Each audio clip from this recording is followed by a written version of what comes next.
मैं देख रहा हूं इनकी इकोसिस्टम तमिलनाडु में प्रक्रिया चल रही थी और इनकी इकोसिस्टम दिल्ली में बैठे बैठे देश को गुमराह करते थे कि देखो 4 तारीख को नतीजे आ गए, 5 हो गई, 6 हो गई, 7 हो गई, 8 हो गई, तमिलनाडु में सरकार नहीं बन रही है। अरे भाई, केरल में तो पूर्ण बहुमत है, वहां तो बना लो। ये इकोसिस्टम केरल के लिए चुप है, नेता नहीं तर्क पा रहे। 2.5 साल की फॉर्मूला करे कि 1-1 साल के 5 मुख्यमंत्री की फॉर्मूला करे, अभी तक उनको नतीजा हाथ नहीं लग रहा है। और अपने पार्टी के नेताओं को भी वादे करना और फिर पीठ में छुरा भोंकना। छत्तीसगढ़ में वही किया, राजस्थान में वही किया, कर्नाटका में अभी भी वो खेल चल रहा है। अब केरला की बारी है। साथियों, हिमाचल में तो कांग्रेस सरकार के हालत सुनकर के आप हैरान हो जाओगे। ये इनकी इकोसिस्टम है, मीडिया वाले बाहर बात आने नहीं देते। हिमाचल की हालत ये है, वे सरकारी कर्मचारियों को उनकी सैलरी तक नहीं दे पा रहे हैं। इधर तेलंगाना में क्या हाल है? किसानों को आत्महत्या के लिए मजबूर होना पड़ रहा है। यानी कांग्रेस जहां पर भी है, वहां या तो शाही दरबार की खातिरदारी में खजाने की लूट हो रही है या लूटे हुए पैसों के लिए झगड़ा हो रहा है।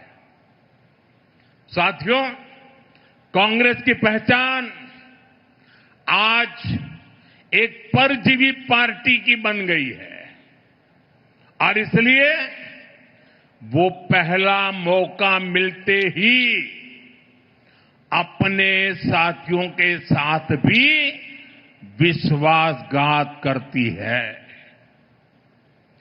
और इसलिए ही कहा जाता है कि कोई ऐसा सगा नहीं जिसे कांग्रेस ने ठगा नहीं।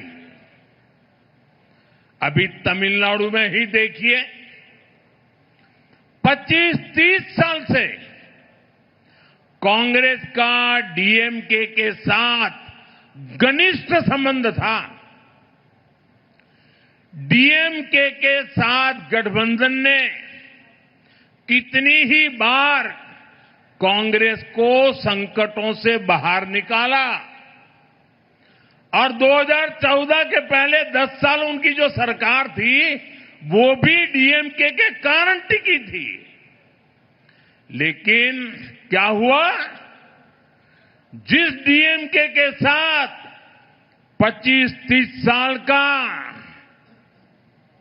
जीने मरने का नाता था, हर पल जो डीएमके कांग्रेस की भलाई के लिए काम करती थी, लेकिन जैसे ही सत्ता का खेल कहीं और मुड़ गया तो सत्ता के लालच में सत्ता भूखी कांग्रेस ने पहला मौका मिलते ही डीएमके की पीठ में छुरा भोंक दिया।